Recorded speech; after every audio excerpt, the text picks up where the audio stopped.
My name is Leah Grimsley. I'm a deputy head. Since taking on my new position, finding it a bit difficult to keep on top of my teaching responsibilities, as well as maintaining a high standard with my leadership responsibilities. And I'd like some help in trying to find a good balance and keeping motivated on all aspects of my job.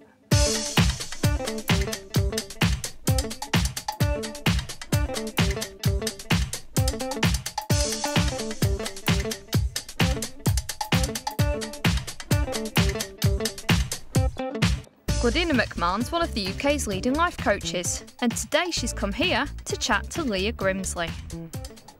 So Leah, thank you so much for coming along today, and I wondered, what area of motivation do you need some help with? I'm thinking of the area for motivation for me is my role as deputy head. Often the area I find is quite woolly at times, as in you're not quite the head, and you're not always quite the class teacher, you're sort of in the middle of that. For example, if you've got a SIP visit coming up or something like that, then my energies will go more towards the leadership side of things. If we're doing testing or whatever in class, assessment time and things, then my energies have to go into the teaching side. So just having all those different activities and different tasks and things as part of your workload on a daily basis, your class work, your leadership work, and CPD things as well. Yeah. There's a lot to juggle, so I suppose it's the motivation to tackle all of those areas. Well, it sounds to me, with all you're doing, you're pretty motivated. So I'm just kind of thinking that maybe we need to talk to you about having a mechanism to go when enough is good enough.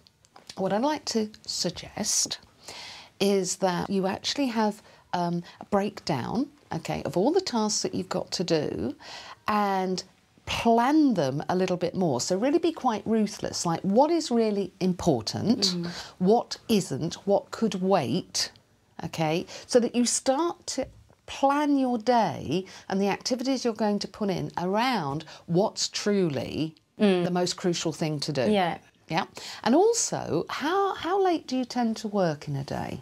I'll generally take work home most nights and sit and work in the evenings. If I were to set myself a task, say that 2 nights a week, I don't take anything home. Yeah, yeah.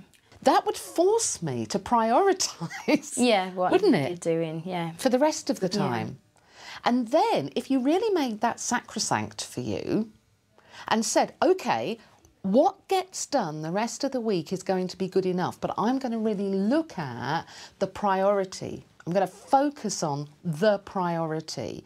Because I think for you, Leah, you need to see that the world does not disintegrate and you are still a great deputy head. Yeah. Yeah. Yeah? So in conclusion, Leah, we have got 1, you're under strict instructions that 2 nights a week you don't take anything home. 2, that means you've got to sit down and prioritise really quite ruthlessly, and if you do that, that will demonstrate to you when good is good enough. And 3, this will allow you to actually create a sense of more confidence for you and model good behaviour to the rest of the staff team. Yes, I think that sounds like good advice, and I'll try hard to do that. Thank you. Leah's a great woman, however, she is an example of demotivation waiting to happen. Because if you don't work on your confidence levels, if you don't learn when good is good enough, eventually it's going to have an impact on you. And that's the last thing I'd want to see happen. I think Gladina's advice is really helpful, really useful. If I can be firm, not take work home as much, prioritise my tasks and stick to that, I'll be a lot fresher, show a good model to the rest of my team, and be a lot more motivated in trying to achieve everything that I'm trying to achieve. And you can explore the Teachers TV website for further ideas on motivation.